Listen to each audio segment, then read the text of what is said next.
IPL के नज़रिए से आज बड़ा दिन था। बड़ी बड़ी अपडेट्स सामने आई। चेन्नई सुपर किंग्स के खेमे से एक बड़ी अपडेट सामने आई कि रविंद्र जडेजा ने कप्तानी है वो छोड़ दी है और वापस से एमएसडी चेन्नई सुपर किंग्स के कप्तान बन गए हैं। और मुंबई इंडियंस ने अपनी इस सीज़न की पहली जीत हासिल कर ली है। इस पर अब चर्चा करेंगे आपके साथ, और मैं हूं विवेक, मेरे साथ हैं विशाल।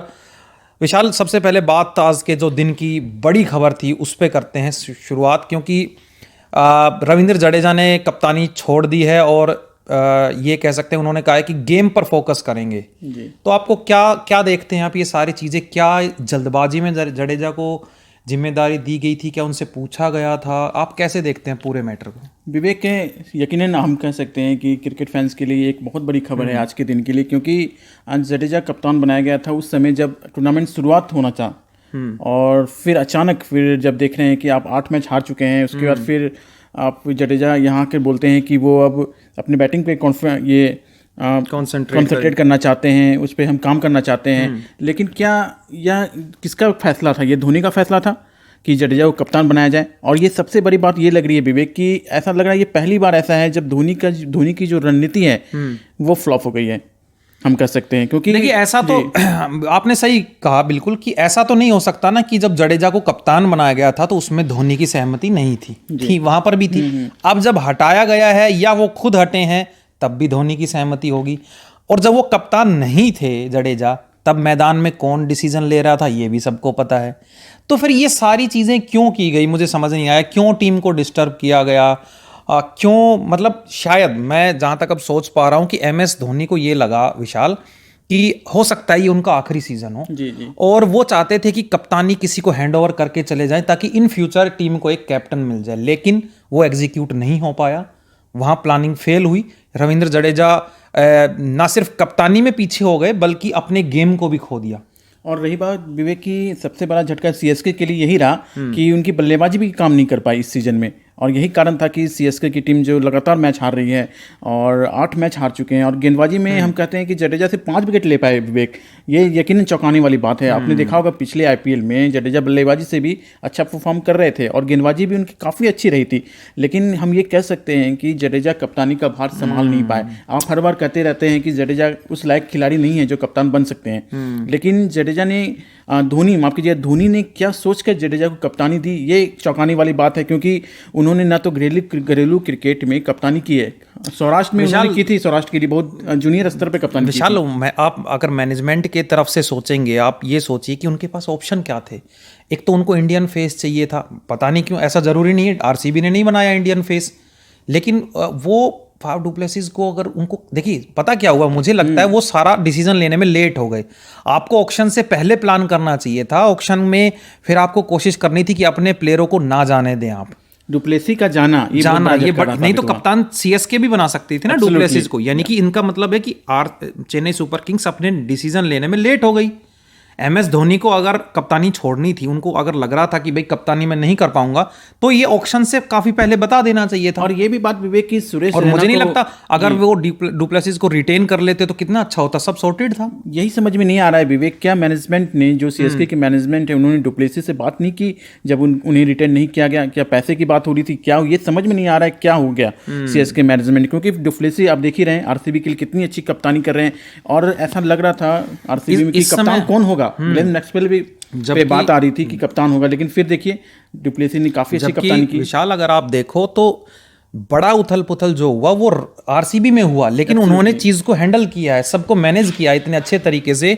उनके इतने बड़े खिलाड़ी, विराट कोहली ने कप्तानी छोड़ी, उनके सामने बड़ा चैलेंज था कि अब कप्तान कौन बनाएंगे, लेकिन मैनेजमेंट का जो थॉट प्रोसेस था, जो सोच थी, वो एकदम क्लियर थी कि इनको इस खिलाड़ी को ऑक्शन में खरीदना चाहिए, कहीं तक भी जाना पड़े, और वो गए और कप्तान बनाया और टीम अब ठीक है। और ये भी बात है विवेक की सीएसके के ज्यादातर खिलाड़ी उम्रदराज हो चुके हैं। चाहे आप रॉबिन उथप्पा की बात करें, इसीलिए रविंद्र जडेजा पे इन्वेस्ट करना चाह रहे थे। और ये भी था कि सुरेश रैना का फॉर्म अच्छा नहीं था, तो उनके पास कोई विकल्प नहीं था कि वो क्या करें, इसलिए उन्होंने जडेजा को कप्तानी बनाया। लेकिन अनफॉर्चुनेट इस बार कप्तान के तौर पर असफल रहे जडेजा। और यही एक सबसे बड़ी खबर है कि जडेजा ने सीएसके की कप्तानी छोड़ दी है और धोनी ने हालांकि कबूल कर लिया है। अब यहाँ से देखना है विवेक, क्या सीएसके कुछ अजूबा कर पाएगी? क्या लगता है आपको कप्तान? नहीं, मुझे ये नहीं लगता कि अजूबा कर पाएगी, लेकिन मुझे ये बड़ा सही लगा है कि कम से कम एक्सेप्ट किया है, इसके लिए जडेजा की तारीफ बनती है। उन ऐसा नहीं होता कि भाई नहीं मैं तो कप्तान हूं तो मैं कप्तान रहूंगा चाहे सब कुछ गलत हो रहा है। ये चीज़ मुझे बड़ी अच्छी लगी, आप चीज़ को एक्सेप्ट करिए। और मुझे लगता है वापस धोनी के पास कप्तानी गई है, आप देखेंगे जडेजा में वापस कॉन्फिडेंस दिखेगा। और ठीक है, चीज़ को एक्सेप्ट करना चाहिए, नए चेहरे की तरफ भी जा सकते हैं अगर वो सक्सेसफुल नहीं है। और चीज़ें मुझे लगता है यहाँ से कम सच्चाई जो सामने रखी है जडेजा ने भी, उसकी मैं तारीफ करूंगा। हर आदमी में कैपेबिलिटी नहीं होती कैप्टनसी की, वो लीडरशिप सिखाई नहीं जा सकती। लीडर मैदान पे होता है, वो जैसे वीरेंद्र सहवाग और कई सीनियर खिलाड़ी कहते हैं कि कैप्टन तो बनाया जा सकता है, लीडर नहीं बनाया जा सकता। लीडर ऑलरेडी मैदान में होता है। सचिन तेंदुलकर जब थे तो वो लीडर थे मैं टीम में, उनसे पूछा जाता था क्या करना है क्या नहीं। हालांकि कप्तान कोई भी उनके सामने, धोनी भी रहा, गांगुली भी रहे, सहवाग भी रहे, गंभीर भी रहे, लेकिन लीडर ऑलरेडी मैदान में था। तो वो लीडरशिप जो क्वालिटी है वो शायद रविंद्र जडेजा में अभी नहीं है, हो सकता है इन फ्यूचर आ जाए। तो और मुझे तो बड़ा सही लगा डिसीजन की नहीं चल पा रहा है, ठीक है वो वापस ये काफ़ी अच्छा रहा फैसला कि जडेजा ने खुद को समझा कि वो उनके अंदर क्या क्या काबिलियत है। क्योंकि देखिए यदि वो किस लिए टीम में है, ऑलराउंड परफॉर्मेंस करने के लिए, और यदि वो ही नहीं दे पा रहे हैं टीम के लिए तो ये खासा मुश्किल हालात हो गए थे चेन्नई सुपर किंग्स से। तो चलिए बैठकर सीएसके मैनेजमेंट ने ये फैसला लिया, धोनी ने लिया कि चलो ठीक है फिर से हम कप्तानी करते हैं। तो अब देखना है कि क्या चेन्नई की किस्मत चमकती है, यानी वैसे मुश्किल है विवेक। नहीं, रास्ते प्लेऑफ के तो शायद अब नहीं खुलेंगे क्योंकि बिल्कुल ही चमत्कारिक प्रदर्शन चाहिए और दूसरी टीमों पे भी डिपेंड करेंगे।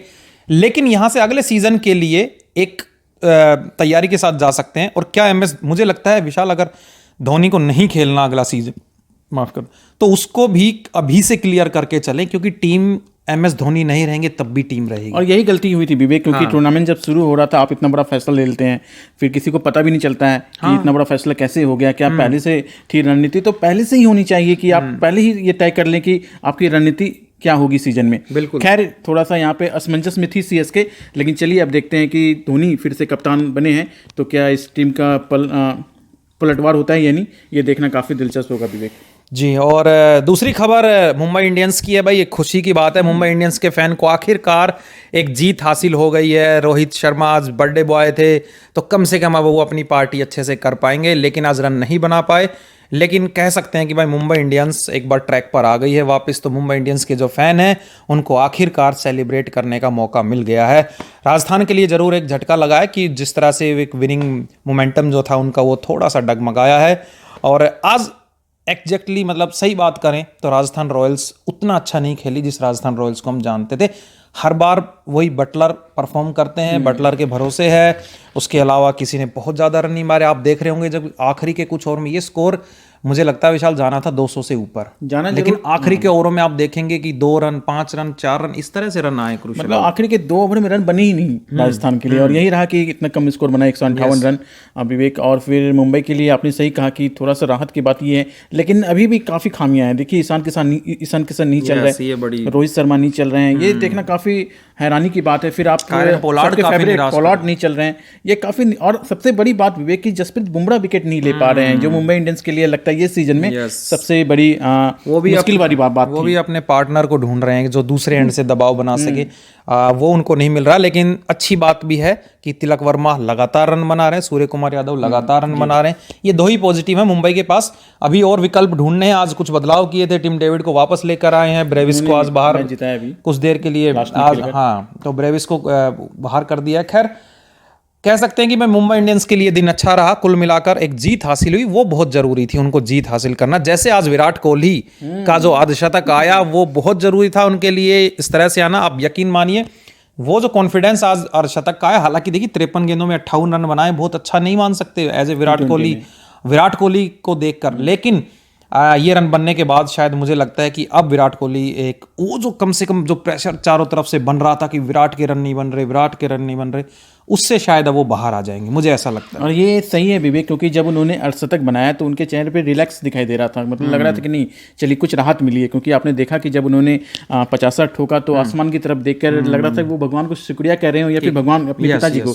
काफ़ी रिलैक्स था उनके चेहरे पे, तो ये देखना काफ़ी सुखद बात थी फैंस के लिए भी और क्रिकेट के जो पंडित हैं उनके लिए भी कि कोहली ट्रैक पर आ गए हैं। तो ये उनका काफ़ी अच्छा बल्लेबाजी थी, क्योंकि उन्होंने अपनी बल्लेबाजी के दौरान अच्छे शॉट्स भी मारे विवेक। तो ये देखना काफ़ी अच्छा था। लेकिन आपने सही कहा कि T20 में आप यदि 53 गेंद पे 58 रन बनाते हैं तो ये कतई में अच्छा उसको नहीं माना जाता है। लेकिन जिस बल्लेबाज जो 2 साल से स्ट्रगल कर रहा है, इंटरनेशनल क्रिकेट हो या फ्रेंचाइजी क्रिकेट, तो उसमें 50 ठोकना उनके लिए काफ़ी अच्छी राहत बात है। इस सीजन में कोहली का ये पहला अर्धशतक है विवेक। बिल्कुल, ये पहला अर्धशतक है और यहाँ से उम्मीद है कि हमें विराट कोहली अब आगे बढ़ते जाएंगे और उनके फैंस को अब अच्छी कुछ पारियां विराट कोहली से देखने को मिलेगी। आज जो डबल हेडर था उसमें तमाम बातें जितनी भी थी हमने आपसे चर्चा की। आप लोगों को भी इन सारे मैटर पर जो भी आपको समझ आए, आप हमें सुझाव देना चाहें, प्लीज़ आप कमेंट बॉक्स में हमें कमेंट कर सकते हैं। हम कोशिश करेंगे आपके लिए और बेटर से बेटर काम करने की। आपको बस करना इतना है कि हमारे YouTube channel NDTV sports Hindi को सब्सक्राइब करें, इस वीडियो को लाइक करें, अगर पसंद आए तो शेयर करें और आप अपना प्यार ऐसे ही बनाए रखें। Thanks for watching. Thank you.